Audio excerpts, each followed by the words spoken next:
It's just different. Yeah.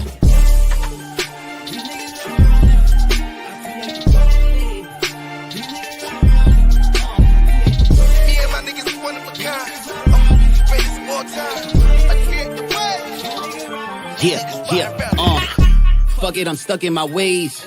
Paper is all we about, nigga. All that beefing for the lame dudes. They just be running their mouth, nigga. Had me call a Brook and Rumble. Had them grimy niggas run up in your house, nigga. Cannon all up in your mouth. Ugh. Rick James on your couch. Whoa. Cheddar bang with the cloud. Oh, Barry Blue with the account. Oh, only losers talking down, but looking up to me when I come around. That's why I got the crown. These dudes ain't ill, rapping they frail, nigga. That shit I can't feel, lacking the skill. I'm sleeping on rappers like Bill after the pill, yeah. Fuck is on your mind, boy. Came back to put you niggas back in line, boy. Get a good looking niggas on your side, boy. Oh, bitch, niggas, whole click a bunch of tomboys. God, Staten Island, yeah, it's mine, boy. I ain't trying, I just do it on the side, spit a guy. How y'all in the booth all day and still playing catch up? You ain't even got a job. Defeat these niggas in my leisure. Beastin', rest in peace when I'm on that feature. Beastin', he's rapping, immaculate, feed him. Niggas G'ing him if they saying they seeing him. See me and my niggas one of a kind. Probably why everybody be so mad at us all the time. I ain't aiming at nothing, I'm just detonating the bomb. It's a brand new line since we messing with niggas' minds. Fuck around and have a Billy in a Pico. Just a rego for a grip. Leave a nigga stitch on the lead low. To me, you niggas is rooted of the loom. They keep it brief though. We on leave a nigga reformed. I ain't meek though. See all of my niggas riding in the streets though. None of us ain't doing Willie. Started on you like a hilly. I'm up in the semi, no bluff. It'll lift a nigga up. Tell the niggas that I be the one with the wave. Got a little shorty with the pose. In the stage, all my niggas black and with the white. A bunch of renegades. You ain't with the action on my life. You niggas just a rage. You ain't gotta act them with the shits, nigga. Master with the flow, go tell by how I flip, nigga. Stepping up the medication, get a dish, nigga. Barry with the bat, just hit me when you need a hit, nigga. Known fact, I'ma knock it out the park. CVS is lighting up the dark, you don't wanna see the spark. Pop a nigga, let us see the twirl. You can have the Allen, nigga, I'ma need the word. Known fact, I'ma knock it out the park. CVS is lighting up the dark, you don't wanna see the spark. Still gon' do it, give a fuck about who do it first. You can have the Allen, I'ma need the universe. I create the way. These niggas ride around it. I create the way. These niggas ride around it. I create the way. These niggas ride around it. I create the way. These niggas ride around it. Yeah. Fuck it, I'm stuck in my ways. Paper is all we about, nigga. All that beefing for the lame dudes. They just be running their mouth, nigga. Me and my niggas one of a kind. Greatest of all time. I create the wave. These niggas riding around it.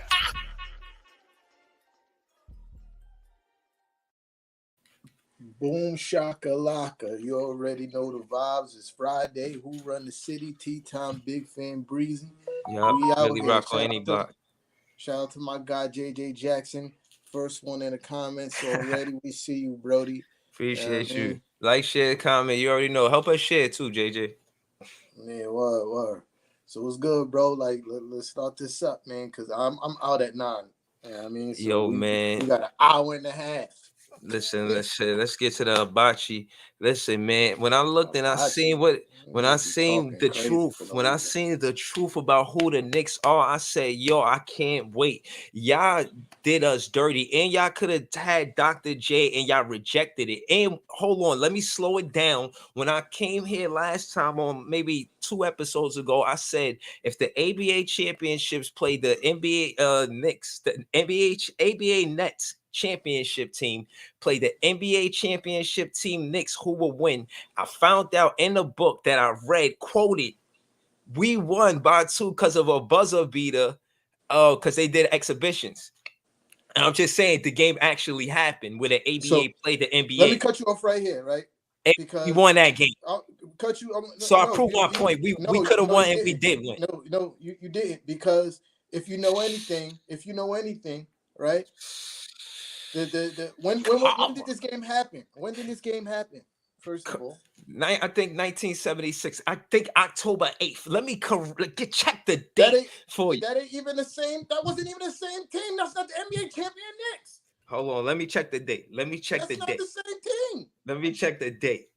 See, Let me check the date. You come on the show and start with immediate cap. During the exhibition period, the Nets went 5-2 against NBA teams. Irvin hitting a buzzer beater against the Knicks at Madison Square Garden on October 18th to secure a thrilling 103-101 triumph. What year?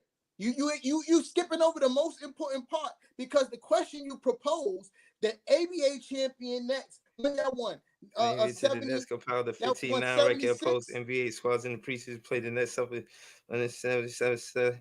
It's saying 75-76. That's the next That is year. not the same. That's not the same team. The Knicks team is completely different from the 72 win team. What are you talking about? Yeah. So here you But come we beat on the y'all. show. But we still beat y'all. That's not the question that All right, asked. but well, okay, No, it now still don't feel move the good. goalposts. It Don't still move the feel good. goalposts, bro. No, Don't move the respectfully, it goalposts. wasn't the championship team, but we still came beat in- y'all. Our you ABA team started beat the y'all show. ABA team. No, and I not mean, the y'all fact NBA. that you, not the Even fact though you started I don't the care show if it was the capping. championship team, we still And beat not y'all. the fact that you came to the show capping. Nah, I don't care. Because We look, beat y'all. the Our first ABA thing you team said- beat y'all. That's what's the most first thing you important. said, We was no, beating it's y'all in not. the ABA and It's we not. beating y'all now. It's not. It's Yes. not. So Y'all was scared for us to get in the city. I Y'all love the way you always move scoundrels. I love the way you always like to move the goalposts, bro. Scoundrels. Like when you get What? caught out there. When you get caught out there No, in the BS, you no, move the I got goalposts. more. You just did. I got You more. just Don't did. stop me. I got You more. just did. Nah, I stopped got you because more. you're capping. Nah, Like, I you got started off more. the show capping. Nah, You I got started more. the show capping, I bro. got more. You literally started the show I got said, more. I have proof when we was talking about who would win between the ABA champion and Nets and the NBA champion Knicks. I got proof we beat y'all, and it was 3 years removed. Yo, but our ABA team still beat your NBA team. That's fine. That's fine. But Dr. J was on that team. I know that.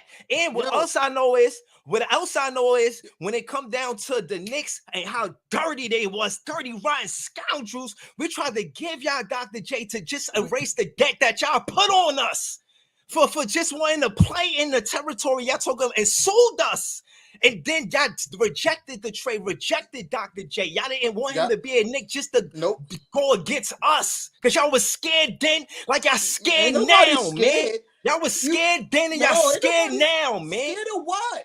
Scared of us being here running the city. Y'all don't run nothing but your mouth, run the city. Bro. You don't. Soon you don't. Listen, you see what's happening these last 2 seasons since this podcast started. Y'all ain't lose. Y'all ain't win yet. Fan power.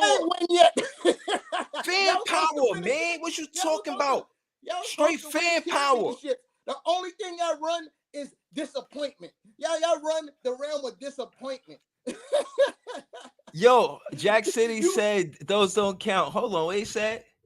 Hold on. He said you now a fan of the ABA thought our 1970-73 was too old, so those don't count. Once again, you removing it.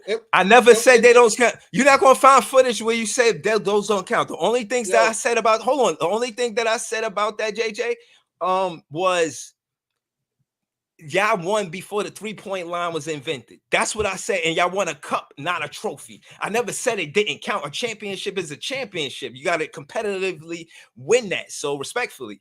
But the ABA, the Nets won 2 championships too. And I know y'all don't value the ABA championships as much as the NBA championship. That's fine. I'm just saying it happened. You feel what I'm saying? Respectfully. It's like how I'm moving the goalposts. It's like somebody comparing an NFL Super Bowl to Arena Football League championship. Get out of here. Nobody cares about no Arena League football championship, dog. Nobody cares about ABA championships except for Nets fans. But the significant thing about that is when I look at the past, when it comes to the draft, both of them drafted the ABA and the NBA drafted from the same colleges. Like, this is a quick story about how Lou Alcindor or Kareem Abdul-Jabbar got drafted by the Bucks instead of the Nets. He had the interview with the Nets. The guy had the money he had the check in his pocket, never gave it to Lou Alcindor. So instead of him playing for the Nets and being the franchise, leader to the face of the ABA for the Nets, and because the New York Nets, they were the darling team of the ABA. You know what I mean? We wasn't big as the NBA, and we wasn't getting national coverage. We had more local coverage. That's a fact, and that's part of the reason why we wanted to play in Manhattan in the first place. But again, all of the stuff we had to go through with the Knicks. Case in point is that the ABA and the NBA both drafted from the same place and from the same colleges. And he went to the Bucks after that, and he won with the Bucks after that. So could you imagine if he was on our team, Lou Alcindor? Because before he got to the Lakers, he won with the Bucks, and he could have been with the ABA. I know. Facts. Kareem Abdul-Jabbar is super happy that he went to the Bucks and not the Nets. Shooting. Respectfully. Good for you. Shooting. Good for you, Kareem Abdul-Jabbar. Good for you. Man, listen, what I will say is when it come down to draft picks, you can see all of the great franchises they built from draft picks. What was Chicago without Michael Jordan? They drafted him. He wasn't a free agent. Twice. And no. You know what I'm saying? Yeah, my fault. You know, so I like when we pay attention to the draft picks, man. I feel like that's where you're going to get the talent that's going to be loyal to the franchise, and you can actually build around a player. They have more of a morale to want to play for a team. Their dream is to be in the NBA, and the first team that picked them, they like, yo, this team picked me. I picked them. They picked me, so I picked them. You know what I'm saying? It's a loyalty there, and we got that in the second year guys that we got, and we building around them. I like what's going on. You find out when the player is loyal when their contract is up. You feel me? Especially a player that's not eligible to receive the max for rookies, right? Like that's when you find out if players loyal. Yeah, I mean, like if they re-up with the team that drafted them, like what we got another year of Cam Thomas under contract, right? This is the second year. I think one more, no more than 2 more years, but one more year for sure. That's when you find out if he's loyal because he's not going to be eligible for the rookie max. You know what I mean? That is like reserved for like the top lottery picks. Like I'm talking about the John Morant type numbers. You know what I mean? Like those guys, it don't matter if they're loyal or not. They're not turning down that bread. You ain't gonna turn down that bread because in those situations, teams are only allowed to sign you for like I think it's like a 30 mil less or something like that. It's a crazy amount of money that be left on the table if a rookie player decides to leave and go somewhere else when they eligible for the rookie max. But that's when you find out if these players are loyal. You feel me? Because a lot of times these players are not. Loyalty in this day and age of the NBA, it's not real, son. You feel me? But I will tell you what loyalty is. It's RJ Barrett. Absolutely eligible for the rookie max.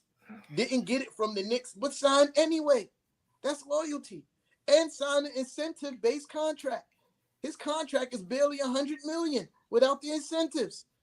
So, and he's decided to stay. That's loyalty right there. He wanted, and he's always said it since day one. This is where I wanted to be, and I'm happy that I'm still here. You feel me? Since day one. He didn't even work out for another team. Like when he was going through his rookie workouts, he refused to work out for any other team except for the Knicks. That's loyalty. It's beautiful to see. Star J. Barrett is here for at least another 4 years. Beautiful. I'm not disagreeing with none of that. A nice soliloquy, but I'm just saying when it comes down to loyalty between draft picks and free agency, you're more than likely going to get it from the draft picks opposed to the free agency. That was my whole point. I think that's the team. It's like the business is built around that for it to benefit the rookie to stay opposed to getting the free agent. I mean, that's why they're able to offer so much more money. You feel me? Like when it's time to resign, like the drafting team is allowed to offer. That's the business model. A considerable amount of bread over because like you said, like the small markets teams wouldn't be able to compete at all, keeping their young talent. You feel me? Like for instance, like even though Memphis is really good, but I can almost promise you, like if another team, a big market team, was able to offer John Morant the same amount of money, he probably would have bounced. You feel me? Like he probably would have bounced to go to a bigger market. Like he's prime time talent, bro. You feel me? Prime time talent. But I push back on the thing about Cam Thomas because I feel like he is the player that we're going to build around outside of KD and Kyrie. You know, KD, he's 34, and then you got Kyrie and his 30 plus. And we don't know what loyalty going to come out of them. Speaking of loyalty, I mean, not to say they're not going to stay because I do want them to stay, but who's to say that they're going to stay is what I'm saying. So that being said, I feel like if, far as assurities, I imagine that they'll try to. Again, they gave up a draft pick to go get Royce O'Neal, so they're not even thinking about draft picks. And we got the draft picks, the draft class from last season, which is the second year guys going in. I think they got a lot of more minutes. It was a lot of flack about the front office and them getting rid of LaMarcus Aldridge, Blake Griffin signed with Boston Celtics. You know, the big men that was on our team, the power forwards in the centers, we just let them go. James Johnson, I think he went to Indiana.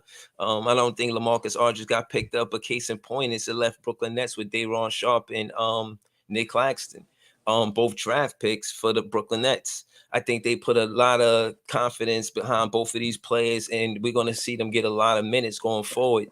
I expect a double-double from Day. We call him double-double Day in Brooklyn. You know what I'm saying? The side of the bridge. You know how it go.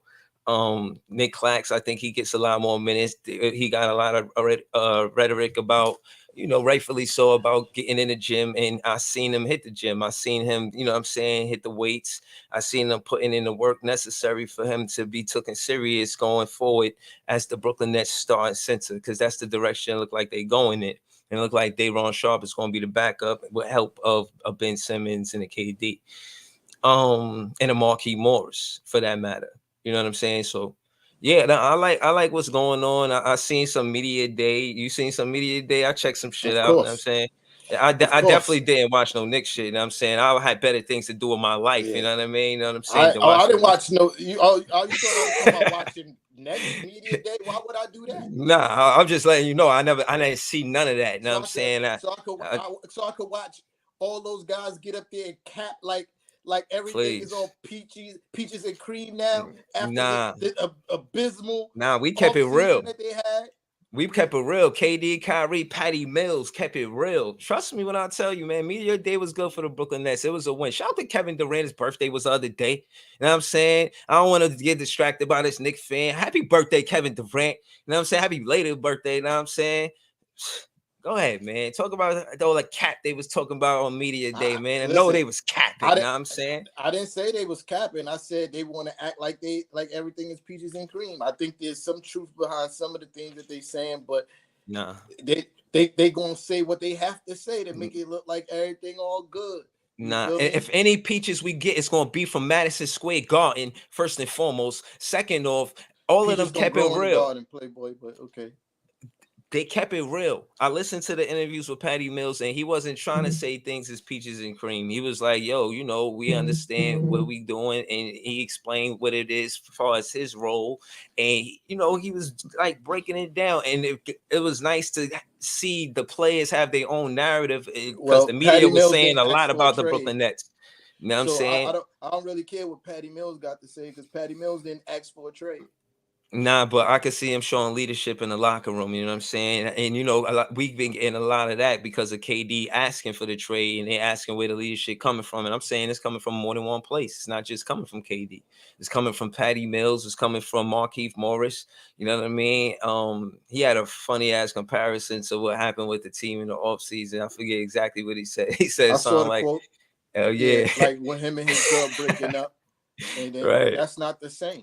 You feel me? Right. That's not the same. And those people who go publicly and talk about how bad their relationship is, those relationships never last. You feel me? And that's if you want to use that comparison, let's really use that comparison. Let's go. You feel me? Because if it was like a marriage and it was and things were falling apart behind the scenes, then that's where it should have stayed. Okay, he could have kept that in house. He didn't have to request a trade. He could have talked to Joe Tsai behind closed doors, and now everything's cool. Then I saw a quote from Steve Nash acting like him and KD cool. That man wanted you fired, bro.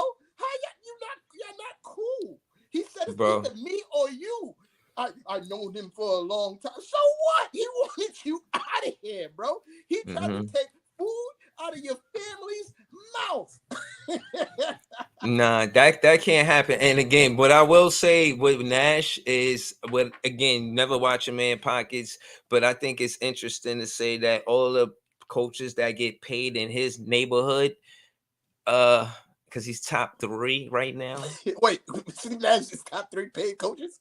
Top 3 paid coaches.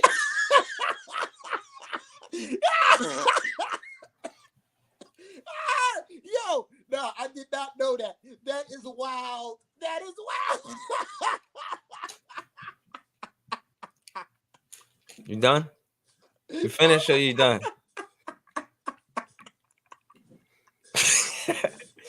I'm just saying. Yo, Sean Marks was smoking the same shit that Pookie from New Jack was smoking when he signed Steve Nash, bro. Yo, listen, the coaches in the same neighborhood with Nash, but they getting paid, all of those accomplished coaches. I'm talking about been there, done that. I've been to the Last Dance, and I left with a ring. Championship coaches, to be specific. He's in that neighborhood. What is he even doing there? But anyway, I don't watch your man pockets. Case in point is, I feel like, Cam Thomas is going to earn his money when it comes down to contract wise. I think that he is going to get minutes. People say he's not going to get minutes. And then what happens? TJ Warren's hurt. Okay. Seth Curry's not going to be ready. Okay. So, all of this shit is opening doors up for Cam Thomas to get minutes. He played 67 games out of 82. What we talking about? That's the point that everybody's making. It's like, if people are healthy, he's not going to get the PT. You feel me? Like, but Coach Tommy T said it in media that, like, no, this is training camp. He was like, yo, in the course of the season, you're gonna need everybody on the team. You feel me? Like, and that's a fact. You feel me? Like that's an actual fact. Injuries, illnesses, and everything else happens. You know what I mean? So of course he's going to play. You feel me? But if everybody's healthy, he's not going to get the PT. That's But what I'm saying is, let's talk about it since we really serious about what we do. Like, when I look at, when I look at the roster and what a healthy player is supposed to give out of 82 games, realistically, you got a Royce O'Neal last season. He played 77 out of 82 games. Respectfully, I could see why Royce O'Neal is a good pickup. I could see why. They call him the Brunson bully. I seen him. He was mad physical with Brunson but anyway, case in point is we got something ready for Brunson. But that being said, look at my face. Look at my face. All right, I'm just saying, man. You'll see, man. We'll see. But notice, when it come down to being reliable, that's the reason why he's on this team. You feel what I'm saying? 77 games out of 82, impressive. 67 games for a rookie, and that had an injury, a back injury at that. For him to play 67 out of 82, to me, that's impressive. He was the third lead as far as games played, only behind Patty Mills and Bruce Brown, I think. He played more games than James Johnson. Everybody keeps saying, "Oh, if this and that." I know all the if and this and that, all of that happens for him to play, not for him to play. But case in point is strategy wise, it's important for them not to exert the veterans in the first place. Don't put Seth Curry, Patty Mills, or KD, Kevin Durant, and even Kyrie Irving, all of these veterans in a situation where we overexerting them. You gotta put the young guys in. You know what I mean? TJ Warren, he ain't even finished healing from his injury. We gonna start him over Kessler Edwards? Wait, hold on. Wait. Let's rewind this. Yeah. Because something kind of went over my head just a few minutes ago. Pause, right? You said Royce O'Neal is called the what? The Brunson bully? Didn't Jalen Brunson get Royce O'Neal up out of here in the playoffs? Didn't he give him a 36 piece twice? Nah, I'm saying he gonna be the Brunson bully. I don't think he was the Brunson bully yet. He not the Brunson bully yet. Not on Utah. But I seen him getting physical with Brunson for real. I seen highlights. 30 plus on them 4 times in a row. Yeah. And you're talking about the Brunson bully? He dropped 30 plus on them 4 times in a row in the playoffs. Yeah, I don't think he do that to us though. Come on, I think that was just because he was on Utah, man. He ain't even got to be the Brunson bully, but they show him being physical with him. But I know that. So it's not going to be easy for him. Jalen Brunson searches out physicality. That's what he does. He's a little pit bull. You feel me?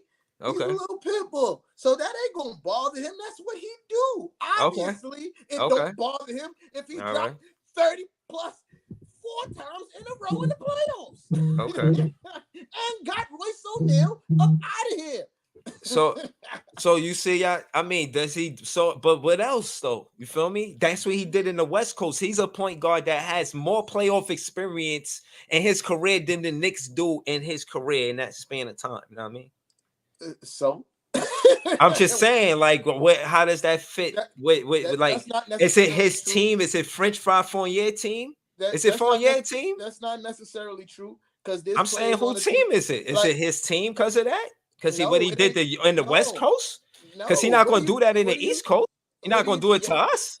We'll see. You feel me? Like just because Royce O'Neal over there and he did that to Royce O'Neal in Utah, don't mean he's gonna come over here and do that to us in the Barclays. You the one calling him the Brunson bully, and I just made physical with Brunson. I made the observation that you dubbing somebody a name like the Brunson bully, like he was shutting down Brunson when Brunson gave him 34 times in a row in the playoffs. Like, how do you make that statement? All this whole tangent that you just went on after that means nothing.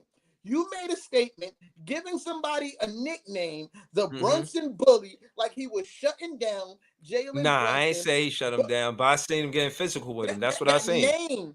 But I never said he shut him down. That name, it kind of leans towards like you talking about that. Like giving clarity to the situation. I never said that he shut him down. I never said that. Don't call him that. He's not gonna make it easy for Brunson. I know that. Bully, you can't. He's not gonna make it easy for him. Giving you 34 times in a row. That's he's not gonna bullying. make it. He's not doing that to us. That's a fact. Not bullying. If we put Kessler Edwards and Royce O'Neal on Brunson, it's over with. He's not scoring, bro. JJ, he said Royce O'Neal is the Brunson bully. We put Kessler Edwards on. Put Kessler Edwards. Put Kessler Edwards and Royce O'Neal on Jalen Brunson, man. We're gonna stop that. I want to see how y'all gonna score, man. I want to see how y'all gonna score because y'all went out and got Fournier and did all those pieces for offense, and y'all was the worst in offense. And Fournier did exactly what he was supposed to do. Bro, but he didn't help y'all offense in totality. He did what he was supposed to do, but he wasn't a glue to y'all team. So the whole team had issues. See, like that's what I'm saying. Like you try to pick, I'm saying y'all tried to get offense from Fournier, and it didn't work. Fournier came to help spread the floor, and he did his job. He broke the record for most threes in a single season for a New York Knicks. Like that's what he was brought here to do. Spread. But from season to season, y'all went down in offense. Again. The problem with the offense wasn't Fournier, is the fact that the point guard that we broke in wasn't healthy. That was the problem. You see, that's what I'm saying. Like you be saying things that don't be necessarily making sense. We brought in Fournier for offense, but it didn't help the offense. We brought him in to spread the floor, and that's what he did. Most 3-pointers in New York Knicks history, and he was top 5 in 3-pointers made in the NBA. And shot it at a 39% clip. He came here and did exactly what we brought him here to do. The problem with the offense wasn't Evan Fournier. It was the fact that we brought in a point guard that wasn't healthy. And after that, our backup point guard got hurt. And then we didn't have a point guard that helped stabilize the offense. Jalen Brunson is not coming here to give Royce O'Neal 30. That's not his role. He's not going to do that. That's good. You know that, though. His role... Oh no, he could if he want to. It's proven. No, I'm just letting you know. It's good you know that. I'm glad you know that. It already happened. It's not going to happen again. It's not going. These two different teams, two different conferences, two different divisions. Already gave Royce O'Neal 30. Already happened. But that's not his role here. You feel me? And I'm glad so I can segue. I get tired of you talking about the Nets all the time. So I'm glad that we can segue into talking about Knicks Media Day. You feel me? Now we can segue. You feel me? Because now what I was saying that Jalen Brunson's role is not come here and score 30 points every night. Jalen Brunson's role is here to stabilize the offense, make things easier for Julius Randle and RJ Barrett, get them the ball in spots where they don't have to create for themselves as much. Jalen Brunson said it himself. He's like, yo, I'm not a savior. And I agree with him. We didn't bring you here to be a savior. We brought him here to be the best version of himself. You feel me? That's what we brought you here for. We brought you here to stabilize the offense and be a floor general. That's what we brought you here for. And sometimes we know if we need you on some nights to score more and pass less, you could do that. Just look at the fact that he gave Royce O'Neal 30 points 4 times in a row in the playoffs. Like, that should tell you right there that he's for the able to Utah score Jazz. more. That Different tell you call him conference. the Brunson bully, bro. Like, after that, like, you and that's the funny. You talk about for the Utah Jazz, but you was talking about what he was doing on the Utah Jazz. Come on. The relevance of what I was saying, he was on the relevance. The most important thing he did for the Utah Jazz was how much he was available. 77 out of 82 games. That's what I was saying. Don't mix my words. No, I ain't mix your words. I just wanted to bring clarity to the situation. You're not bringing clarity. You trying to change it again. You said that he was the Brunson. This is what I'm talking about. You said he was the Brunson bully for the defense that he played on Jalen Brunson. Because he played physical, He was a Utah Jazz, and I told you why he was a Utah Jazz, something that you so cleverly and gave him a nickname for. Jalen Brunson gave him physical 30, with him. Gave him 34 times in a row on that team that you just gave him the nickname for. So now I heard you. What I was saying. Now back to what I was saying. Heard you. Yeah. Back to what I was saying. Right now, Jalen Brunson is brought here. Watching him on we didn't call ours media day. We called ours content day. On content day, and talking about his role on the team. He was like, yo, let me make this clear. I'm not here to be a savior. And that's not what Knicks fans are looking for him as. Like, Knicks fans' excitement is not because, like, oh, we got Jalen Brunson, we going to the championship tomorrow. No, that's not we're excited because we finally got a solid point guard after however many years, right? That's what we're excited about. And Jalen Brunson, shout out to him because, he stays in Jersey. He was talking again after practice.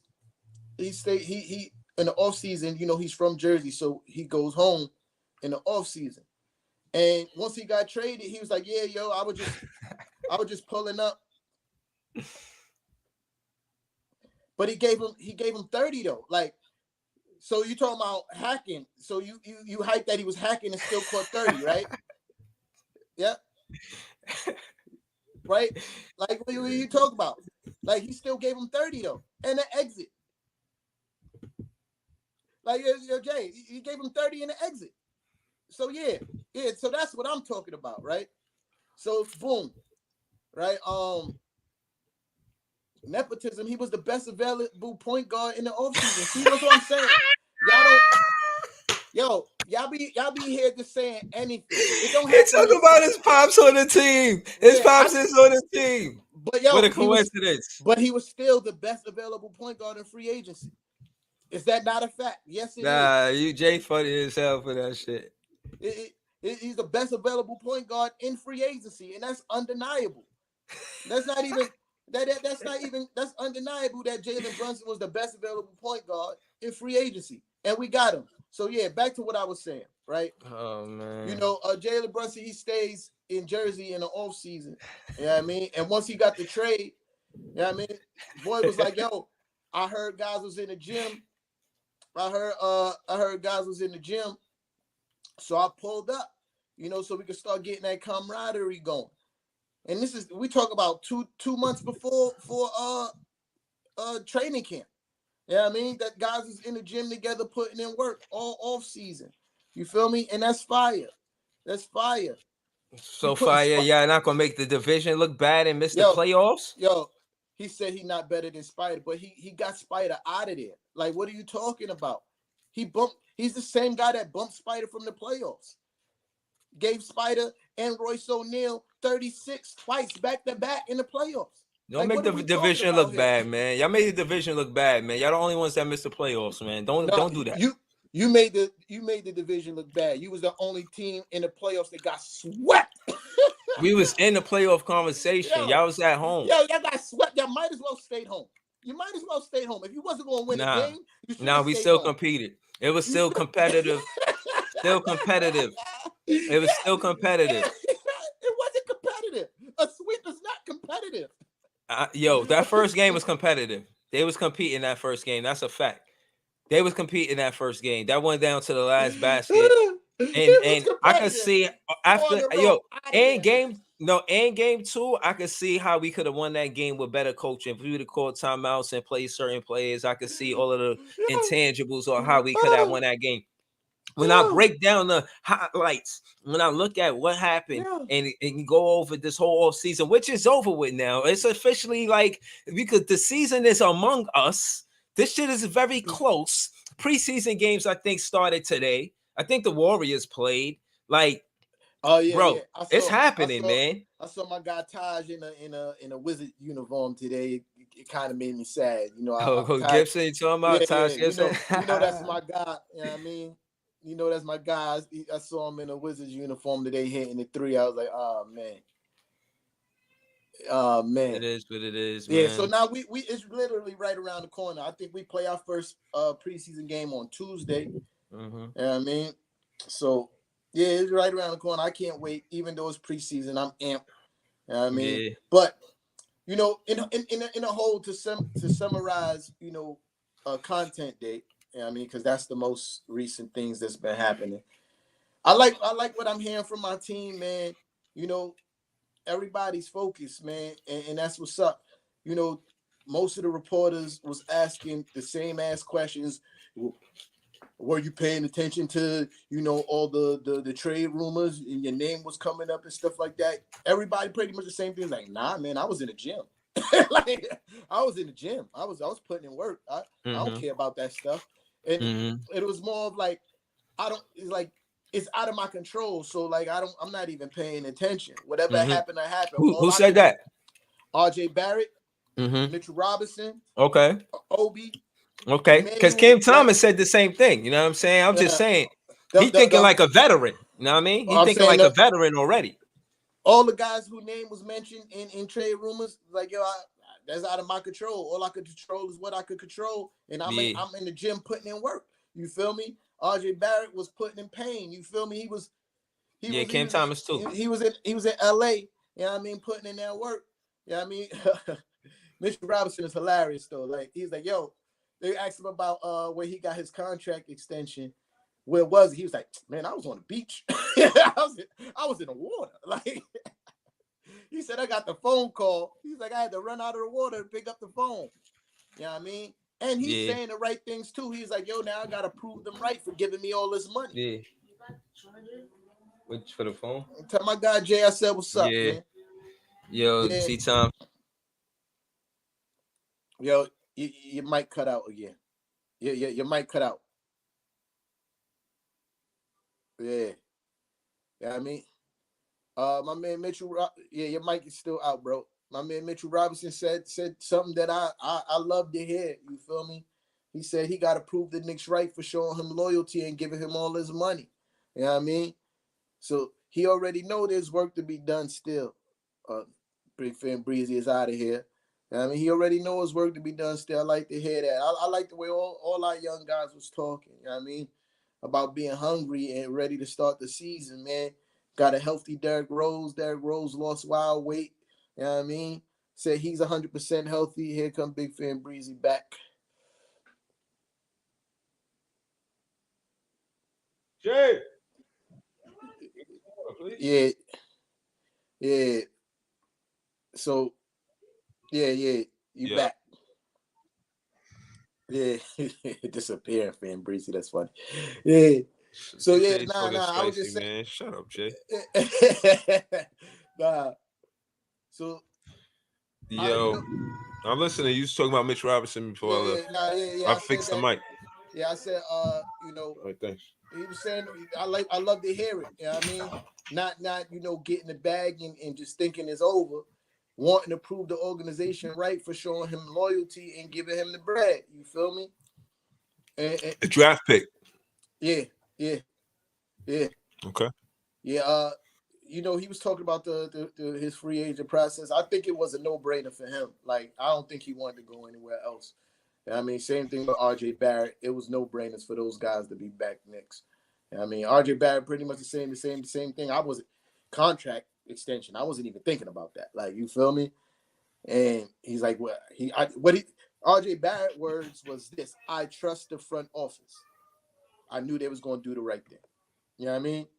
And that's dope to hear, especially from your young rising talent. Somebody that I personally believe is going to score, but averages 23 points a game this year. You know what I mean? On 45% from the field, about 37 from three, 6 rebounds a game. That's what I think I'm expecting from RJ Barrett this season. But it's good to hear him say that he got faith in the front office. And it's good for the front to see the front office reward that faith with a contract extension and not overpaying him. Because I do think, even though I love RJ Barrett and I think that he's going to be a superstar one day, his current level of play ain't 180 million for 5 years. You feel me? He ain't there yet. He ain't there yet. You know what I mean? And it's good to see that, the front office didn't, wilt under pressure and just threw all the bread at him and being scared that he might try to go somewhere else. It shows that the players in the front office is in a lock and step. You know what I mean? Yeah. So yeah, that's all I got to say about that for now. Yeah, and I respect him. You know what I'm saying? I looked at he averaged 17 points versus us. It just wasn't enough, He had 16 the first time he played us. Has he? Yeah, okay. He's 19, 2019, 2020. I'm trying to think, did he ever beat the Nets? Is there a game that RJ Barrett beat the Nets? He's 3. This is gonna be year 4 in the league. Yes, he beat y'all his first season. Okay. Yeah, it's a long time. Yeah. So yeah, he's a great player and all that, but I don't know if that's enough versus the Brooklyn Nets. You know what I'm saying? Shout to him signing the contract. He deserved it, but he gonna get that work. Cap.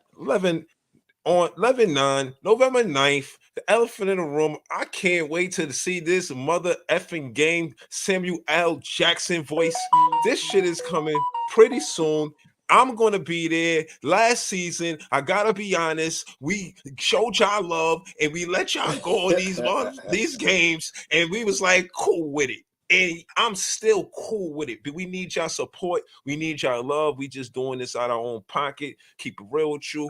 I am not missing a Knicks versus Nets game. It is back at the Barclays. I cannot miss it. I get too much flack from other Nets fans telling me they've been in the building. Why you ain't there? You big fan Breezy. You ain't been at a game. We need you at a game. I'm going to a game, and the first game I'm going to is the Nets versus Knicks. If y'all try and pull up. That game is on a Wednesday, so we'll be here on Friday to talk about it.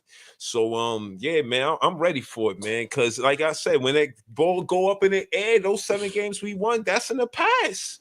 But till then, I'm going to talk my shit. You say I ain't going to talk my shit about last game. I'm going to talk my shit about the whole 7 games until we play. You know what I'm saying? Because what else could I do? Like, do I care what y'all do in the preseason? No. Y'all lost in the pro-am to barbershop guys. And you know what I'm saying? Guys who, you know what I mean, do Amazon on the weekend. You know what I mean? So, y'all not impressing me. I don't care how much practice y'all had and all that. Do something. You know what I'm saying? Y'all made the playoffs. Y'all missed the playoffs. Y'all the only team in our division that missed the playoffs. Do something. All of that don't impress nothing on this side of the bridge. We want the smoke. And we supposed to be impressed about y'all be the only team in the playoffs period, not even in the division, in the playoffs period in the first round to get swept. Like, we're supposed to be impressed by that.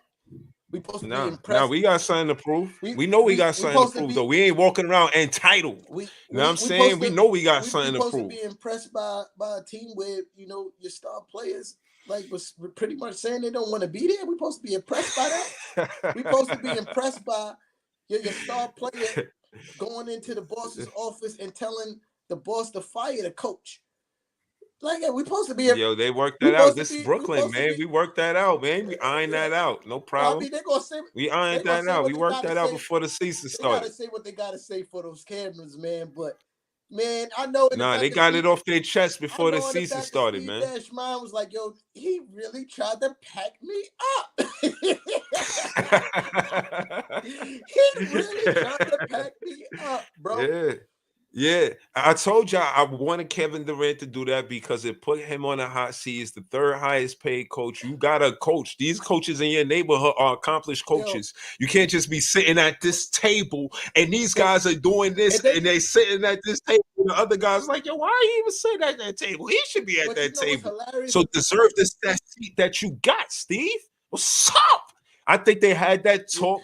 And Kevin Durant really got it off his chest, like, yo, we wasn't yo, communicating. We wasn't there, my guy. yo, We need to be here. you know what's even more hilarious Yeah. about that situation is this is coming from the guy who said that the coach's job is to manage personalities. That's so now you want a real coach after you said yourself, Kevin Durant, the coach's job is to manage personalities. Now you want to That's fight what he said for the cameras, I think. That's my that's opinion. what this whole so now you want to fire the coach It because takes the obligation of him now hold coaching on, out of the hold on. equation. Now you want to fire the coach because he ain't coaching the way a real coach supposed to coach. When you said this only job was to manage personalities, that's wild to me. That's wild to me. That looks like to me that looks like somebody trying to make Steve Nash the scapegoat. I honestly think Steve Nash is a trash coach, but KD literally tried to scapegoat Steve Nash for getting swept out of the playoffs after he said that Steve Nash's only job was to manage personalities. He was But wrong for that. but now you gonna go to the owner and be like, yo, he's not a good coach, fire him. You didn't. I thought y'all didn't need him to coach. Kyrie Irving said the team didn't need a coach. Him and KD could coach the team. No, But they were wrong for that. now I tweeted that too. Now I'm not saying that you agree with these statements. I'm just talking about how funny it is to me that Kevin Durant went and asked for Steve Nash to be fired after he said these things and agreed with these things. Kyrie Irving, oh, we don't need a coach. I could be the coach one game. Kevin Durant could be the coach the next game. But now you want to scapegoat Steve Nash for that sweet, and he's not a good coach. It's either him or me. What? That's wild business, bro. and you gonna try to tell me everything is hunky dory over there in Brooklyn Netland? Cool. I never said everything is nah. That's what I'm trying to tell you. I'm not saying you. Oh, I'm you saying Kevin? I'm talking about the play. I've seen some of the headlines. I ain't watching none of y'all media. They got better things to do, right? But I've seen some of the headlines, and I'm like, oh, they really trying to act like shit sweet. Nah. Oh, That's the man. thing. When you see, that's how it depends how you look at it. Me, when I was listening to Kevin Durant, him, his interview was like they were asking him direct questions. These, what about why did you decide to come back? And he was like, yo, I felt like the best thing to do, all of us, we all sat down, spoke on it. The best thing for us to do is for me to stay and us to go forward together. And he answered it honestly. His energy was very knowing that he has to be on guard and he has to answer these questions. He can't avoid them. Everybody was waiting for media day for the Brooklyn Nets. So to hear him speak on it, and they were not shy. You know what I'm saying? These reporters, they were going at it. You know what I mean? And I think Kevin Durant, he spoke on it. He didn't dodge any questions. He was specific and he was honest. And one of the things, the blaring things that I remember about the interview was him saying, I didn't know the direction when we went on that 10-game losing streak. When I got injured, I felt like we should have won some of those games. When he said that, I said, yup, I know exactly what he's talking about. He's talking about the elephant in the room and everybody looking around like, why we lost, and look everywhere but Nash. It's you. The reason why some of these games is because of your effort. You just be more enthusiastic, be more of a leader, a vocal leader. Every coach got to be a vocal leader, and you're passive. You gotta do more as a vocal leader. You gotta be heard. You gotta, you know what I mean? Raise your voice even. Huh? Raise your voice, huh? Grab your clipboard tight. And I'm saying show some authority as a coach. They looking for it. These are men. You know, so shout to Nash, man. You know, I'm not on the bash Nash. He's trash. I like that we got Brian Keefe next to him, and I like that we got Igor. He said that he thought Igor was an offensive something special. So like he really knows offense. So shout to him. So it's not just Nash. It's these three coaches that I'm looking forward to seeing. You know, help Nash coach. To be honest, like help him, help Nash, Brian Keefe, Igor, help him. And we not mad at Ime. If he wanted to take that suspension and say shove it and come back to Brooklyn, that can happen. I got a bet with somebody because there's a lot of things going wrong for Boston, and a Boston fan tried to talk spicy to your boy, and you know, to you, yeah, my guy Michael Dudley. You know what I mean, we was on Facebook talking crazy. Like I'm minding my business. I got hit by a stray. It was a meme talking about like all the things that's going wrong with the Celtics organization. Ime, you know, Gallinari being out for a season, Williams still having knee injuries, them having a coach that never even been a top assistant coach on the team, and somebody else on the team got hit with a domestic violence or some shit like that. Like so. All these bad things. He's like, yo, but we still better than the Knicks, though. I was like, I beg to differ. So we got a bottle of Hennessy bet that the Knicks is going to have a better record than the Boston Celtics this season. And your mic just went out. Like I don't know why you be touching stuff because as soon as you touch something, it was from 09. All right, good luck here, Jay. Yeah. But it's somebody else on the coaching staff that ain't gonna be with the team too. I know I saw that. You know what I mean? But yeah. Vanishing fan breezy, Jay. He at it again, son. Nah, I'm gonna win that Henny, son. Boston's gonna take a major drop. I didn't realize all the turmoil that was happening with their team. They're gonna take a major drop. I'll be surprised if they're playing team.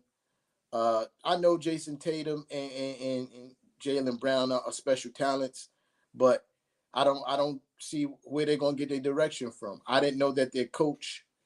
I didn't know that their assistant coach. You can hear me? Yeah, I hear you.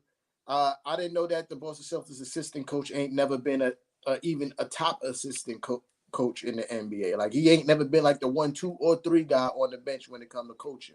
You know what I mean? The guy who's going to be taking the reins for coaching this season for the Boston Celtics. The only thing on his resume is he was behind Ime last year. No, he wasn't even behind Ime last year. Like where did he get this guy? He's never been like the top 2 or 3 guys as far as assistant coaching go. He's been assistant coach. You know what I mean? He was on the team assistant coaching. But he's I'm saying last season, was he with the Celtics? I believe so, yeah. But that's what I'm saying. But he's never been a top assistant, like one of the guys who makes like real decisions and shit. You know what I mean? Like, yeah, you sit down, sit your fat ass down before I make change. Yeah, he be the guy that tells coach how many fouls a player got. Hey, coach, he got 4 fouls, coach. Hey, coach, he got 4. He's that guy. Yeah. So I'm just saying, in a culmination of that, losing Gallinari for a season. What's his name? Roy Williams still having 4 to 6 weeks, I believe. Yeah, still having knee issues. You know what I mean? I think somebody else got hurt on the team too. I'm not sure. You know what I mean? Because that's Boston Celtic issues. I don't really, you know what I mean, keep that. But just knowing all these things has happened, I'll see them take a major nosedive. You feel me? I think that magic season happened is because of Ime Udoka and the way that he got those guys to buy into the system midway through the season. Remember, they was trash in the beginning. You feel me? In the beginning of the season, the Boston Celtics was trash. In January, I noticed that in January they went on a run. Like, remember I was saying about our 30 games while we was 7-3, and that's how we became 21-9. They did that, but they were 8-2 for 30 games. Yeah. And they just was like 24-6 out of 30 games. Like they did that from like January, and that's when Ime, you see the impact of if Ime and all of the talk behind Marcus Smart might be depoy and all the defense he was playing. I still think he's a dirty player. He hurt Cam Thomas. I mean, I don't think Marcus Smart is a dirty player. I think he puts in A1 effort. You know what I mean? And but he hurt Cam those, Thomas that play. It was his birthday, and he those undercut him. happen. He ain't have to do that to the those rookie. Things happen, man. Just because somebody get hurt on your team, that don't mean Remember everybody dirty, bro. Like, y'all gotta chill with that. Like, if you would have seen the play, man, it was crazy, bro. It wasn't intentional. You seen the play when Cam Thomas got? I don't know, man. Intentional, bro. Every time somebody get hurt on the Nets, that player is a dirty player. They trying to hurt all our players. Get out of here, bro. Yep. Got bad intentions for Cam Thomas, man. I don't like it, man. We gonna see to it that we give him that work. You know what I'm saying? That's what's gonna happen. They are a division. We were 10-6 in our division. That was fairly good. You at least want to be 500 in your division. We were 10-6. Thankfully, because of the Knicks, we got 4 wins from them. And I think we get another 4 wins from the Knicks. Do we beat Boston 4 times in the division? I don't know. Respectfully, they beat us in a sweep. I don't want to talk spicy about them, but them not having Ime, I do think it impacts their expectations. Steve Nash about to get outcoached by a guy who's never been a top assistant coach in the NBA. Steve Nash got 2 years experience under his belt now. He about to get outcoached by. Yeah, I think Kevin Durant wrong for that. I think he right for that. Not for Sean Marks. I think Sean Marks is more. I'm not saying that he was wrong. A better GM than Nash is a head coach. I think he contradicted himself horribly. You know what I mean? Kevin Durant. I think he contradicted himself horribly. I've told you Steve Nash is a trash coach. You feel me? I've told you this on many occasions. I'm trying to find the bright spots, but I hear what even when the year before last, and you was trying to big him up to be like, him and Coach Tommy T should be the runners up for Coach of the Year, and I was trying to tell you anybody could coach that team with Kevin Durant, James Harden, and Kyrie Irving on the team. That was no doing of Steve Nash. It's put those guys out there and let their God-given talents bring home the W.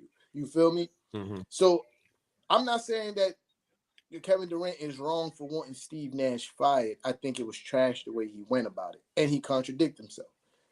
Right? I necessarily agree with how he went about it, but I'm listening. Yeah, that's all I'm saying. I'm not saying that he's wrong.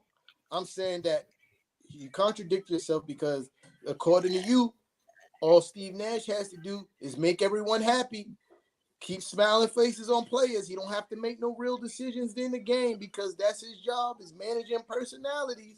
But now, so another thing, you mad because when it came time for him to actually coach, like do what his title says, coach, he couldn't do it in the playoffs.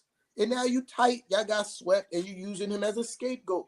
But again, his frustration became before the playoffs. It was the 10-game losing streak. He said in the interview that he felt like, you know what I mean? So I think he could have said it then instead of after. Regardless when it happened. Because my point is this. Kevin Durant's words were, this is his words, that coach's job is to manage personalities. Yeah, he was wrong for that. So if you can't, then if that's your words, right, then you can't blame him for the losses because. Nah, but he gotta. I mean, but yeah, you could steadfast on it, or you could admit that you were wrong. There is this thing of walking back. You're okay. I was wrong. Now where do I go from here? You don't have to be wrong and say, "Oh, now I'm wrong. I don't know what to do." No, you could adjust, and I think that's what happened with Kevin Durant. I think he's realizing like, I need to communicate with him as a coach because this managing personality shit ain't it. Yeah, and then the same way that he was out and loud about coaches managing personalities, the same way you got to own up and be out and loud that, I was wrong. We need our coach to coach. You feel me? Like, I think he said that. Not in those words. Yeah, not in those words, but. Yeah, he didn't use those words. I don't think he said that because literally he tried to get that man fired. You feel me? No, in a post game, this is what I'm saying. Media day or content day, whatever y'all want to call it. Because they asked him, he said, where did your frustration grow? And he said, I feel like we should have won some of those games. And he was also frustrated with the lineups. It was too inconsistent for him to build chemistry with the players around him or his teammates. So he's complaining about the things that the coach is supposed to do. The coach is supposed to be in charge of the rotation, and no, again, he answered it, but he didn't answer it in a way where he directed at Steve Nash and said, on media day, why they asked him this questions, I think Steve Nash should have did this, and I think Steve Nash should have did that. He didn't do that, but what he was saying was, this is what I grew frustrated. It was guys inconsistent out the line. He said, as much as y'all think I got a say in the matter, I don't. This is his words. He's like, yo, much as y'all think I got a say in the matter, I don't. I did not decide this, that, and the third. And he was just, in a nutshell, in my opinion, getting that on how there weren't or wasn't, communication between him and Steve Nash. And I'm saying when superstars come to the team or are just drafted by the team, they have good communication with the head coach. You know, it's like the general talking to the leader. Yeah. Like, how could you not, the lead soldier or whatever, like, how could you not? That's not what, you know that's what I not mean? walking back his statement. But I hear what you say.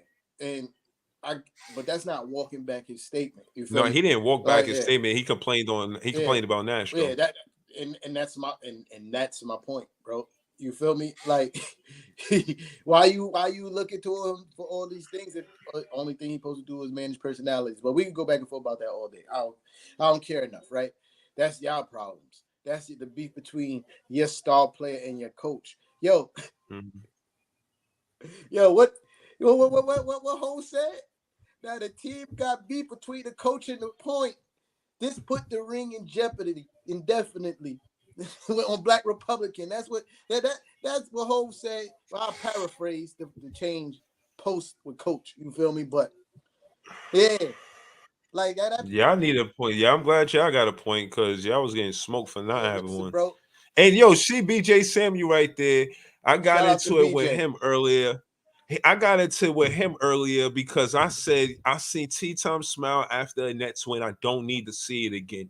He gonna want to put after what I said. Oh, it's not even about the Nets. It's about the Giants. And if you read the whole text, I actually clicked and read the whole text. And he said, "Yo, this is the first win that the Knicks got when we played them at the Barclays." Correct? Yeah.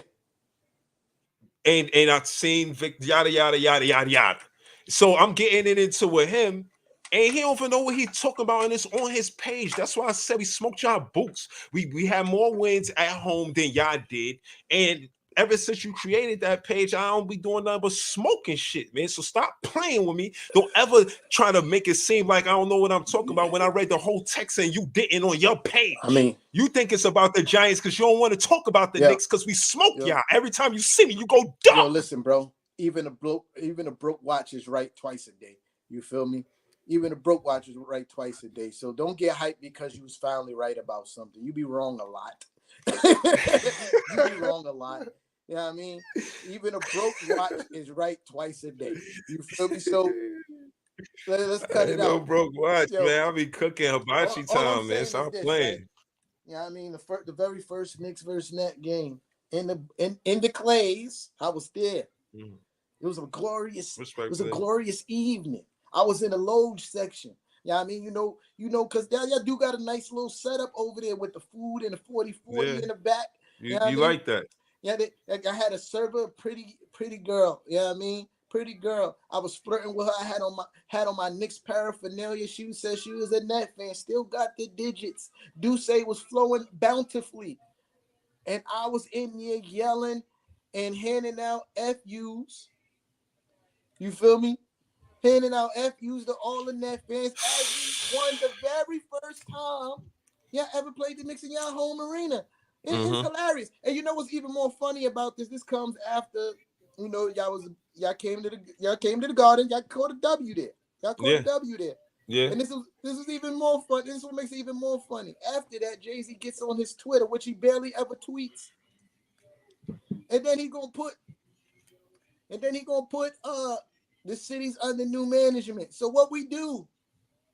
We go to Brooklyn, take the W. Jay-Z didn't tweet for the rest of the season. No more tweets from Jay-Z. Very next year, don't worry about Jay-Z. Look. Very next year, he sells his shares. Very next year, he was out of there. Whatever, man. It's like Listen, BJ, you not no troll guy. Let's get this clear. Cause I've been in front of the garden with a broom sweeping shit. Y'all ain't no retaliation. I was in front of the garden. I did a vlog this What are you summer talking about? again because we swept y'all. No What are you talking retaliation. about? Like, Now, Kev was in front of the Barclays with the choke sign in front of some net players. What are you oh talking yeah, about? but that was in the off season after y'all What are you lost. talking about? That was a choke But he sign. did pull up though. There was a He choke did sign. pull You up did though. you did the sweep in the off season too. Am I not correct? You didn't do that during I the did season. that. No, You feel no, me? he Yeah. did that, and the next season after that, But he did that you said after no. that. That was a You delayed. said no retaliation, Well, but he yeah, pulled up. yeah, I forgot about it because it was a delay. He My bad. pulled up. He You know what I'm pulled saying? up. Choke symbol right in front of your guys in front of the Barclays. Wearing Knicks paraphernalia. Listen, man. No retaliation. He made Ty West go wear a Carmelo Anthony jersey in front of the Not for me. Barclays. Not for me. That was me. your at one point before y'all lost that. Oh my God. Yo, No, he's still my guy, but he be ever since me and Cat beat y'all. You know what I mean? Y'all ain't yo, the same. we could Before that was your right hand in this vlog situation. It was always you and Ty West. He had your right hand. it was me and Ty West, man. Yeah. He had your right hand in front of the Clays in a Carmelo Anthony Nick jersey. No retaliation. Kev was holding it down. Shout out to Kev, I guess. But that's because Ty West, he the one he chatting like that. Kev could never do that to me. It'll never be a situation where I put on a Nick jersey and be in front of the Barclays. Listen, we don't need to put you in no Nick paraphernalia. You wear it already by yourself. Nah. But I will be at the game, probably surrounded by Nick jersey. Since I said that y'all love to be at the Barclays, I'll probably be surrounded by y'all. But I've been in hostile environments before, and trust me, Barclays. I've been at the Garden way more times than the Barclays. I went there because, you know what I mean, I wanted to get that W in y'all new home, and that's what we did. Nah, I'm not talking about you. Oh, hold on. Who run the city? Who this? For what, man? You talking about teams that? Oh, this is Uncle Seth. Yeah. Uncle Seth. Yeah. Oh. Yeah. What up? What up, Seth? Oh no, that ain't Uncle Seth, because Uncle Seth usually call like that. Who this? This Jay? Yo, what up, Jay? Jay, what you want, man? Yeah. Brooklyn in the house. And I know you like it in the box. Skybox is luxurious in there. Yeah, listen. Come over to Death Row, man. Nah, what you talking about? Like what you talking about? I go. See, look. You got it twisted, Jay. You try to recruit him. Yo, Jay, you got it twisted. I'm a Skybox nigga. I go to Skyboxes in the Garden too, Playboy. That's what I do. That's what don't get it twisted. The Skyboxes in the Garden is very nice. I was in the Legends room. I was in. Yo, first of all, I'm gonna tell you this. No, that's cap. That's cap. That is super cap. That's super cap. That's super cap. That is super cap. And let me explain. Let me explain to you why. One, I've been in both Skyboxes, right? Now, I'm not going to shit on the design of the arena. It's nice. But it's very plain in your Skyboxes. There's no character to it. You feel me? Like, you look like you're sitting in a conference room when you go to a Skybox at the Barclays. When you go to the Skybox in the Garden, it's luxurious. It's all kinds of mahogany woods on the wall. You know what I mean? Like, what? No, it's not. That's cap. You know why that's cap? You know why that's cap? No, that's cap. And that's, you know what? This is what I'm saying. You be trying to be funny, but you don't know what you're talking about, because the Knicks, the Garden's been renovated in the last 10 years. So what are you talking about? The whole Garden was renovated. I said the whole Garden was renovated in the last 10 years. So what are you talking about? The whole Garden. See, this is what I'm saying. You be talking, but don't know what you be talking about. Oh, he hung up. He said he can't hear you, and then the connection must have came off, but he ain't never hung up. You see, he ain't scared. Brooklyn 1, Knicks 0. Stop playing, man. Nets 1, Knicks 0. Listen, Knicks bro. fans don't want to call up. I dare a Knicks fan call up. Bro, please they call stop. up all the time. What are you talking Stop about? it. Like, they running, they hiding, you be man. Chatting. Like, running and hiding, man. They got everything else to do but call up, man. Stop it. 1-0, man. Stop playing with me. So should we count the Knicks fans in the comments versus the Net fans in the comments? Like, because it's really crazy in there with Knicks fans. It's not too many Net fans. It's Jay and Barry. Barry, he don't really count because he's a KD fan. Once KD Jay? Yo, hold on. What Barry count for then, man? Barry got to count for something. Don't say he don't count. Now, that's my guy, but he ain't a real Nets fan. We all know this. He count. Nah, hell no, man. He count, man. Shout out to my guy Barry, man. And he got a Brooklyn Nets jersey. Anybody got a Brooklyn Nets jersey count? He got a KD jersey. It could have been a KD jersey in any other team. Yo, who run the city? Who this? You know the Knicks from the city, baby. Let's talk about it, JJ. Let's talk about it. Yeah, I'm just supporting the page, Appreciate you. Appreciate you. Yo, JJ. Yo, JJ, I ain't gonna hold you. My phone about to die, so it's on 1%, yeah. And there it goes. My bad, y'all. My phone dead. If y'all trying to call up, my bad. My phone dead. Kev in the building. What's good, Brody? You know what I mean? Shout out to Kev, man. Shout out to man. Shout out to Willie. What is it? Mixon Media streaming. I really wanted to see my winning shot versus Kev. I had 2 winning shots because I had called foul because he hacked me when I went up for the basket. I tried to find the footage. Nobody had the footage. I wanted Jay to have the footage, but he didn't have the footage. So there was no footage of me actually giving Kevin Rodriguez the work. Now, what happened was, in my words, is I crossed left. I crossed right. Twing, left, right. Then I went right. And then he fouled me. I tossed it. It kissed the glass. Went in the swish. Went in the net and it was swish. That's what happened, if you ask me. Now, that being said, I called foul and it didn't count. So what happened was I got the ball and it's just me and him. He there, and I know he's there, and he's playing defense, and I'm looking at him. He looking at me, and I got the ball, and I know this is my last chance to do what I need to do because I'm tired. You know what I'm saying? So I'm looking at it. If I'm going to win, I'm going to do it now. So I look. Now, I mean, I gave him the jab, created enough space because he knew I was fast. You know what I'm saying? So he backed up, shot it off the backboard, swish. That's how I won the game. So I kind of won twice in one game. Off the backboard swish. That's not how that works. Right? That's not how that works. Because I was standing there, it crashed into the backboard with a thunderous. It wasn't no thunderous thud. It was it kissed the glass, man. It didn't kiss anything. It kissed the glass. Crashed into the backboard with a thunderous sound. And then it went in. That's what happened. But since we giving play-by-plays of what happened in winning games, I could do that. No, I'm only doing this because let me tell you, ours wasn't recorded. Listen. Ours wasn't recorded. Nobody got it recorded. That's cool. I had to say my piece. We doing it, right? You know, we started, me and Big Fan Breezy had our rematch 1-on-1. I started off hot, getting to the basket. Middies, wet. You feel me? Got tired. We went with 6-2 or 7-2 or whatever. Got tired. Let Big Fan Breezy come back. Stop playing defense. There's a lot of air balls. It's a lot of air balls.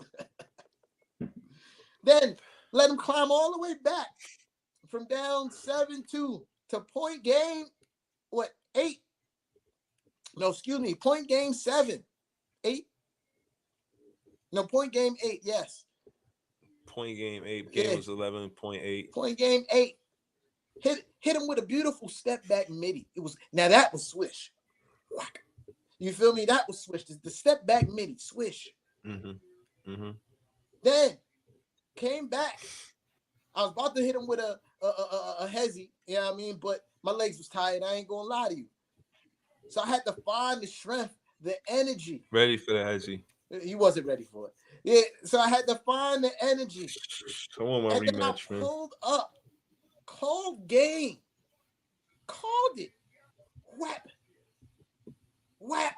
You feel me? Got him up out of here yet again after I tried to give him the game. Tried to give it to him. Nah, what I will say as far as giving the game, I feel like I did lose a lot of that because my game is to hit the backboard so I won't airball it. That's my game from now on.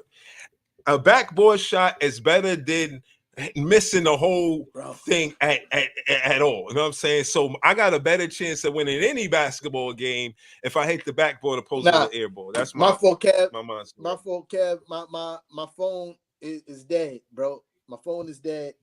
So I see you trying to call up, but my phone is dead, man. I'm sorry.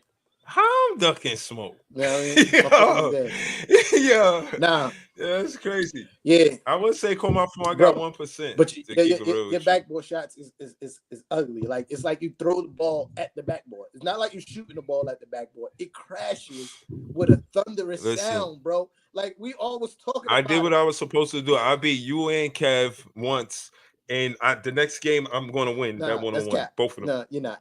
You're not. Smoke on the Knick fan pack after that. You're not. That's what I'm fitting to do. That's what I'm fitting to do. Next time you lose, you're gonna lose worse. It's not gonna be no coming back from 7-2. No, once you go down, pause. I don't think I go down at all. Whoa, I think I keep the lead. Pause.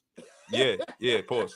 But I don't think I lose the lead if I have the lead. If I have the lead, I don't lose the lead. That's funny. Stop. He wasn't even there. He wasn't even. I see the video. He wasn't. He pulled up. He saw me and you play. He seen. Okay, he was there for. Oh yeah, I remember him and Raymond pulled up. It was like two up or something like that. Shout out to Raymond. Raymond did pull up too. Yeah. Raymond did pull up. He was playing basketball.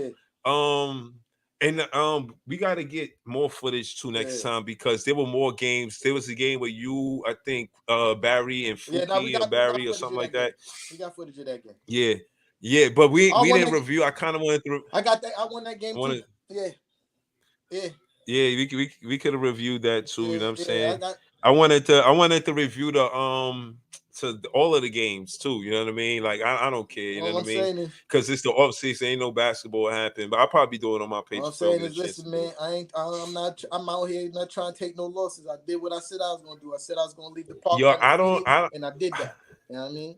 Yeah, no, you said that. You said that, man. But you said as long as I live, man. If we have a rematch, it'd be the icebreaker for 1-on-1s. As far as the 2-on-2 is concerned, listen, shout out to my guy, Top fan, Ty West. I'm not about to throw you under the bus, but what I will say is if you got a partner out here, you got to believe in your partner. And I'm saying you can't judge a partner's game off of the rain game. As you can see, I do not play the same way that I do when it's a rain game or the sun is out.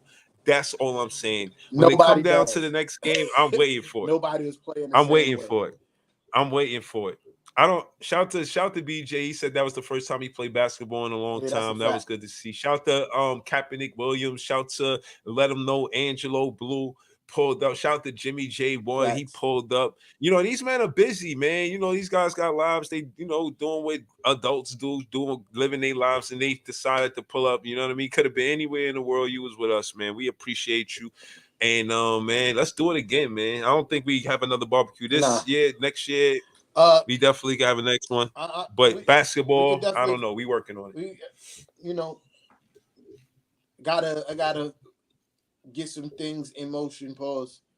And I'm definitely trying to have an indoor situation happen during the season.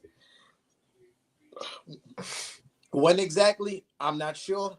You know what I mean? But I'm trying to make that happen during the season in an indoor situation. You know what I mean? Mm-hmm. So you could get this work again. You know, yeah, no, man. I'm excited for it, man. But again, man, it just goes to show. It bring back memories on how I grew up. You know what I mean? I used to go to the park regularly. If we would have had the rematch the next day. Yeah, that's a fact. Realistically, when I was growing up, man, that's what it was. It wasn't like it was. the park because it was school. You know what I'm saying? You got school, so you know what I right mean. after school, You we might in the not make park. it Monday, but or Saturday or Sunday, you in that park. You know what I mean? So I remember that. I remember shout to Emerson Park, shout to Soul in the Hole, shout to all of the parks that I played basketball in Brooklyn. You know what I'm saying? But a big shout out to Brooklyn Bridge Pier 2. They're gonna have the Brooklyn Nets there October 9th on Sunday. I tried to get a ticket. It looked like I missed the ticket. I am coming anyway. I'm gonna be as close as I can get to the Brooklyn Nets because I love the Brooklyn Nets, and you know what I mean? Holla at me, man. I'm gonna be out there, you know what I'm saying? But the players are gonna be out there. They got limited tickets. A lot of people can't, you know what I mean, be out there. They can't overpack that park. But it's a dope park, man. It's one of the best parks. It's the first time we had a barbecue there, and it was fire. So yeah, man, I got love for that park. Yeah, but next summer we definitely try to do another barbecue situation. I'm not cooking, but we're probably not gonna be at Pier 2 because they got too many rules and regulations. Can't keep the food too close to us. You gotta, know what I mean? Like we didn't know none of this stuff before we went there.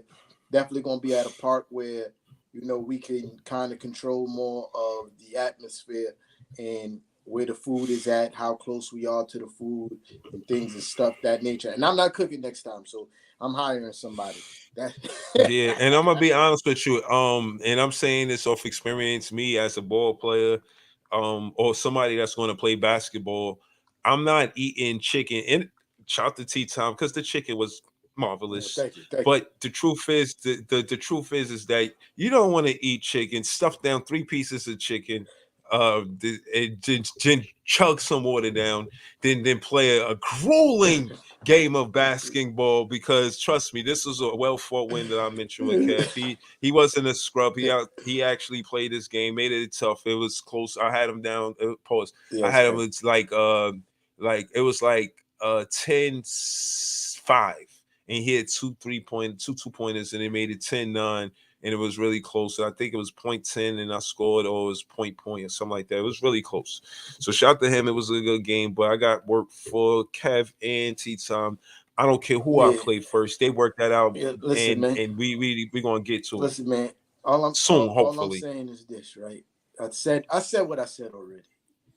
You're never gonna beat me in 1-on-1 again as long as we live, bro.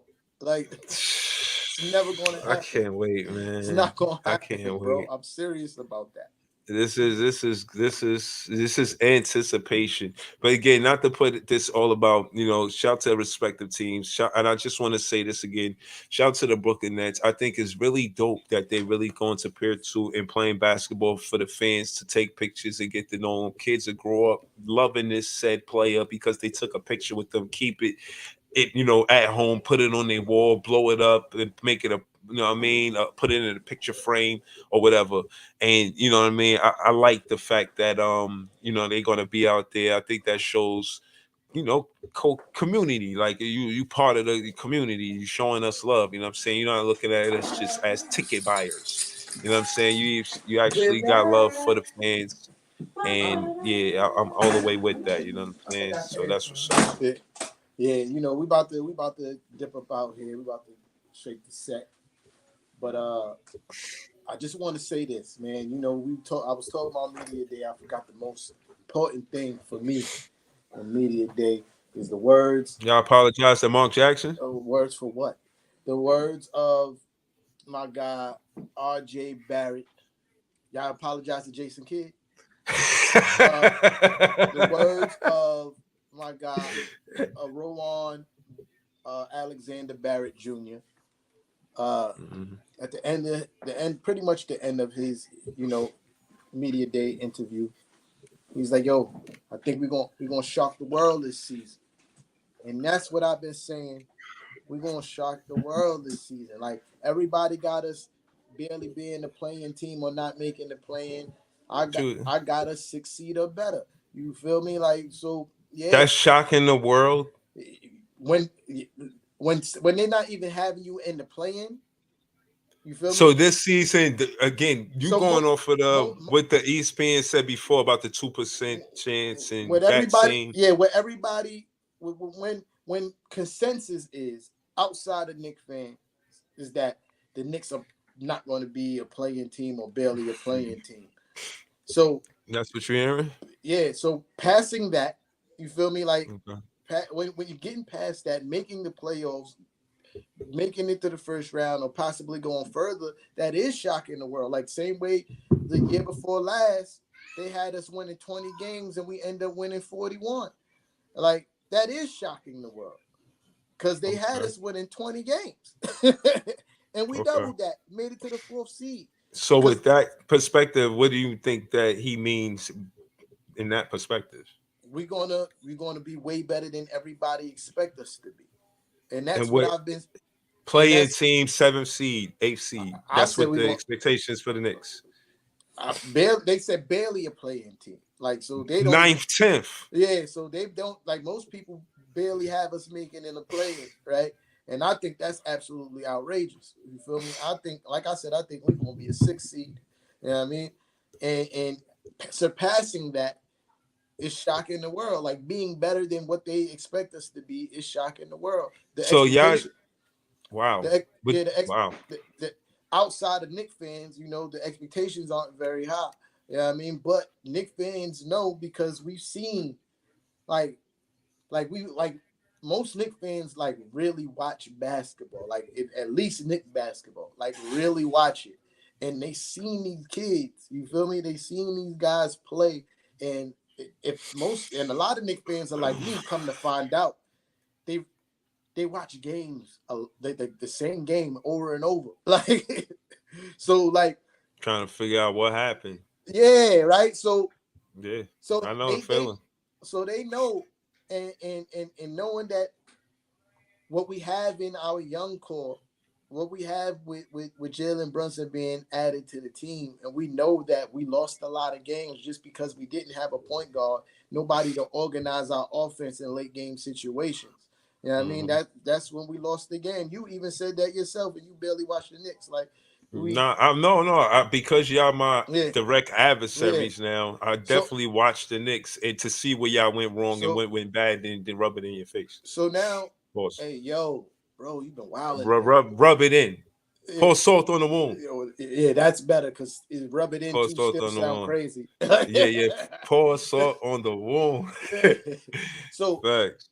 So now we got Jalen Brunson, somebody that has proven that not only can he organize the team, he can be clutch too. And then you got him be a backup in a healthy Derrick Rose being his backup, and Emmanuel quickly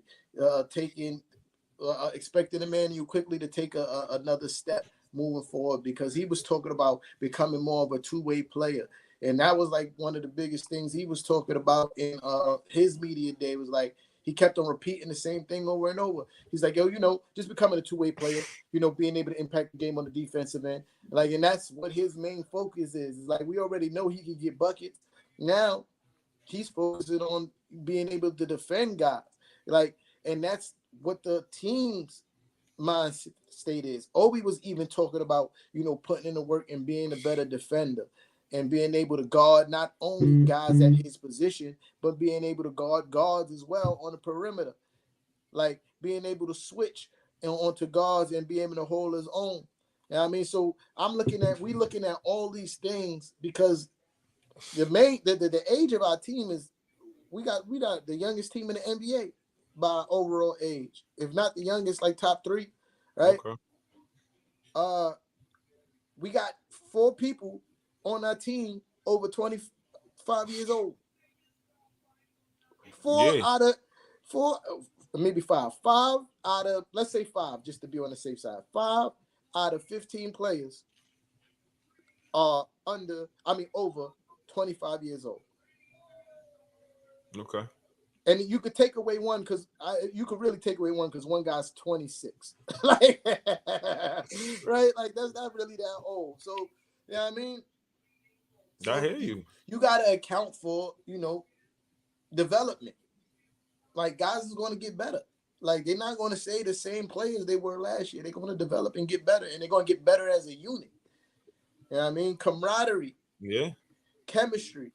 You know what I mean? Those things matter, and we got more of that now. Like, and Derrick Rose is going to be back healthy. People forget about that, bro. People forget how much Derrick Rose meant to the team 2 years ago. Mm-hmm. Now he's back healthy. So that's what RJ Barrett meant by shocking the world, man. Just being better than we were last year and surpassing expectations. So basically, in layman's terms, that ninth, yeah, the world expect y'all to be ninth and to shock the world, y'all going to be a 6th seed and better. That's how I take the all that. So Post. I don't even. That's when how I I look say at all ninth, I wouldn't even say ninth. When I say barely play, said barely to play yeah, in. they got us around like 11th, between 11th and 9th, mostly, right? That's what Worse than that's Detroit what they think. and Indiana. That's what I think that's a they stretch. got the what the hell is that flying? Yeah, I think they got they do have Detroit better than us because Cade Cunningham and I think they got somebody else on the team. Like I think they No, I didn't see that. I didn't know they was doing y'all like that. I got the Nets top 4. I got us definitely 1 through 16 the whole season with injuries because of the second year guys. Those are the glue guys that we're building around and going forward. As far as reliability, we could get a lot of that out of the second year guys because they're young and they're fresh and they got experience from the first year and they kind of know what they expect. And the more experience they have, the more they understand what their role is. And, some of their role is changing. And in the interview with Cam Thomas, he explained that he's open to improving his game on the facilitating side and shooting the 3-ball. Those are one of his and defense. And those three those X, Y, and Z's, those factors, those are the ones that he was working on in the preseason. You'll see some of that. And he did that in the summer league as well. So again, I think the identity of the team is every player knowing their role. And once every player knows their role, and again, it's the significance of me saying that, to land the plane about Ben Simmons. And I guess shout out to T-Tom because he was right saying that, Ben Simmons would be a good fit for the team, but he was a rival, and I'll talk like that because he was a rival. But because now he's a Brooklyn Nets, I feel like because they didn't go out and get I say DeMarcus Cousins, which I'm still open to. You know what I'm saying? I think he is going to do a lot of what he likes, and I get this from the JJ Redick interview with Ben Simmons, and he explains how his style of play comes from playing in Australia, and how it's a very fast pace and slashing is a big part of Australian basketball. So for him to be a big passer is natural because of his height. 6'11", he could see over a lot of the competition. Yep. You know what I'm saying? So speaking of the JJ Redick interview, Doc Rivers' son called cap on Ben Simmons. On what thing? Talking about the breakdown at practice and stuff like that, and a few other things that he was saying. Austin Rivers said, "Y'all really gonna believe this man?" Like he's saying that he capping. You feel me? Like that it didn't go down the way that he's letting on that it went down. Of course, that like Ben Simmons said. That the day the practice incident where Doc Rivers kicked him out, he said that he told Doc Rivers, "Yo, I'm really not feeling it today." You know what I mean?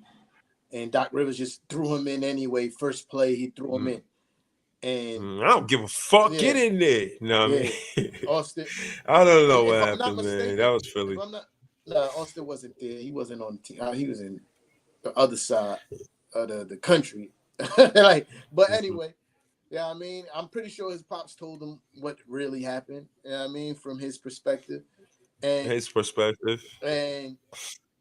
And he said that's cap, what Ben Simmons was saying. You know what I mean? I think, yeah, so I don't know. All I will say, and I won't disagree with him because it's all perspective, right? I'm not about to fuss and going to a whole soliloquy about none of that. But what I will say is that back injuries are serious. And if he got a back surgery, it gotta be serious because you can't pretend a back surgery. You either had one or you did. So no, the thing with him leaving practice, getting kicked out of practice, had nothing to do with his back. No, that's what I'm saying. I'm not speaking on that. That's all perspective. I don't know exactly what happened with that in the relationship. Me personally, I feel like he wanted to be tighter with a Ben Simmons, and the reason why it didn't work in Philly for Ben Simmons is because they made him more of the second or third scorer for the team. I think he needs a team like the Brooklyn Nets where he don't have to be the second or third scorer. He could be the third or maybe fourth or even fifth scorer of the team, and we'll be fine.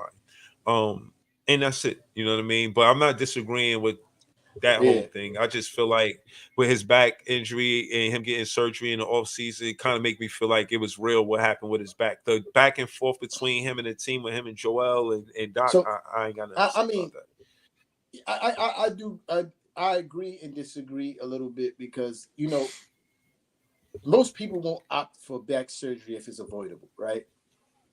Damn right. But there are situations where you could they could be like, yeah, we can give you surgery for it, but you don't necessarily need the surgery for it. All right.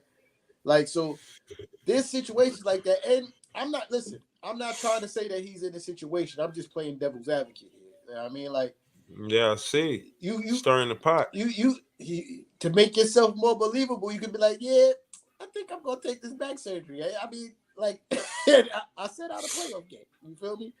I set out a playoff game. But yeah, so but what if I know something I wanted to say before I did? Oh man. It's something I wanted to say before I did. I forgot now. Whatever. Well, I'll close off saying the next time we see you guys is October 7th. By then, the Nets have played preseason game Philly. That's Monday. And on Thursday, we play Miami. And we're going to see what's going to happen as far as minutes. To me, the preseason is about who gets minutes and how well they do with said minutes. Obviously, y'all know that I want to see the second year guys, Cam Thomas, Kessler Edwards, DJ, and Daron Sharp get minutes to prove that they deserve to be in the rotation. If there was ever a time for Nash to switch up lineups, the time is now. One of the things that Kevin Durant complained about was the lineups and the inconsistency of it. Put the guys in that you feel like you need to put in that's going to be in the rotation and do it in the preseason and keep them in there consistent enough for us to see how well we play without a Kevin Durant playing. I don't imagine that Kyrie Irving and Kevin Durant playing preseason games. So we need to see how well we play without them going on that losing streak 10-0. I mean 0-10. It was so like I'm looking forward to it. Don't just say it was 10. It was more than 10. It was like, yeah, it was a lot. Right, but But that being said, the group would grow confident winning without a Kyrie and KD on the floor. We want to see these guys win. We don't want it to be the reason why we lose. It's because KD and Kyrie is not on the floor. We cannot rely on them to be there 82 games next season. Let's be realistic. So these preseason games are important. Rely on them to be there for 60 games a season. Kyrie played 21 games last season. KD played 55 games last season. If KD could play 50 to 60 games this season, that's a healthy Kevin Durant, in my opinion. He's a 34-year-old player. It's awful. He's a 34-year-old player. Michael Jordan at 40 played 82 games with a hurt back. I don't want to hit 50 games is a healthy Kevin Durant. Ew. You feel ill at 34, but again, all that bread, and you gonna tell me he gets to miss 30 games, 30 plus? No. games? I'm saying what we expect. I don't expect him to play 82 games. I looked at Kevin Durant's stats, and he played maybe 82 games once, or he played 81 games. In another 2 seasons, he played like high mid 70s. But most of his career, he played like 60 plus on the north of 60 games. And if he could, realistically, I don't expect him to play more than 60 games. Honestly, just knowing what I've seen thus far, he played 90 something games in 3 seasons. If he could play, and Kevin and KD and Kyrie play 44 games together in 3 seasons. If they could play 44 games in 1 season, I think we'll be a great basketball team. And again, I feel like a lot of the Nets' legacy is on paper and not on the basketball court. We had these players on the roster, but they haven't graced the floor at the same time a lot, and we didn't see them in 60+ games in one season. We seen them, and when you break down all of the math of it, it's like the fans want more. We want to see the roster out there, and the preseason is going to show us who's going to be out there. So I'm looking forward to these 2 games, Philly and Miami. Yeah, I'm looking for Nash to step up. You got a coach versus Miami. We can win that game, and you got a coach versus Philly. You know what I'm saying? We got to compete. It ain't really. It's the preseason. You know what I mean? Only thing I expect to see, start. Who y'all play? You know who y'all play? I think we played Detroit, and we play somebody else. My phone dead. I can't even check. But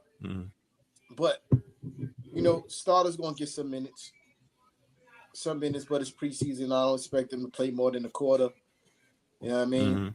What I'm really looking at to see improvement from IQ, Obi. I want to see Cam Reddish get some PT. You know what I mean? Like, I want to see those guys get out there and play hard. But it's preseason. Nobody really cares about wins and losses in preseason, except for Coach Tommy T. I think he's definitely going to go out there and try to win these games, even with the younger guys in the second unit. Like, Coach Tommy T don't be trying to take no L's, man. So, I think took a lot of L's last season. So did the Nets. But yeah. So yeah. So back to what I was saying. Yeah, so he's definitely gonna try to win these games, but I'm just excited to watch Knicks basketball, man, and that's all that really matters to me. I'm can't wait until regular season for real. But what you would call it? But this preseason gonna have to suffice for now. You know what I mean? Yeah, I'm out of here. I'm about to go get me something to eat, man. I'm starving. You know what I mean? All right. Just to answer his question off history, Barry, I'm gonna just say we gonna get the 4-0. You know, why not? We did it 3-0, then 4-0. So I'll say we'll win the series. We'll win 4-0, or they'll lose 0 times and we'll win 4 times. One of the two can happen. We'll see though, man. Shout out to Barry. Shout out to all the fans in the chat. You see, shout to you know what I mean. Y'all know it's love. And man, thank y'all for tuning in. Like, share, comment, subscribe. And ask your friends to subscribe too, you know what I'm saying? And yeah, man, we out here. Yeah. I appreciate everybody in the comments and stuff, man. We see y'all. Thanks for the people who called up. We see y'all next week, man. I holla.